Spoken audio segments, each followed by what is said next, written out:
Welcome to our channel. Today we how to subscribe to Azure DevOps detailed guide step by step clearly. Look for the Start Free or Sign Up button on the home page. Click on the button to initiate the sign up process.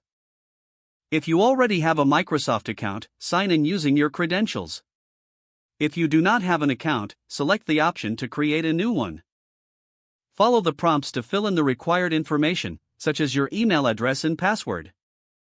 Once your account is created or you are logged in, you will be directed to the Azure DevOps dashboard. Next, click on Create New Organization. You will need to enter a unique name for your organization. Select your preferred region to host your organization. After entering the information, click on the Continue button. You will then be prompted to choose a project visibility option, either public or private. Select the option that best fits your needs. Enter a name for your project and select the version control and work item process reports. Once you've entered all the necessary project details, click on the Create Project button. After your project is created, you can start exploring Azure DevOps features. To invite team members, navigate to the organization settings. From there, select users and then click on Add Users. After adding them, click on the Invite button to send invitations. Your team members will then receive notifications to join the organization.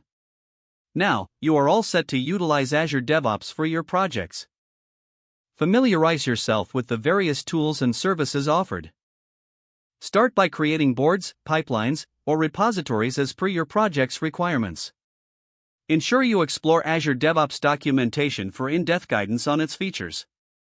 If the page does not load, refresh the browser or try again in a private or incognito window. Make sure you are using the correct email address, then retype it carefully to avoid small typos. If your password is not accepted, use the reset option and create a new strong password you can remember. Check your spam folder for verification or security emails, then complete any requested confirmation steps. Enable two-factor authentication if available to improve account security and reduce unauthorized access risk. After signing in, review your profile details so your contact information and settings are accurate and current. If you see an error message, note it down and try again after restarting your device and internet connection. Don't forget to like this video and subscribe to our channel for more step-by-step tech guides.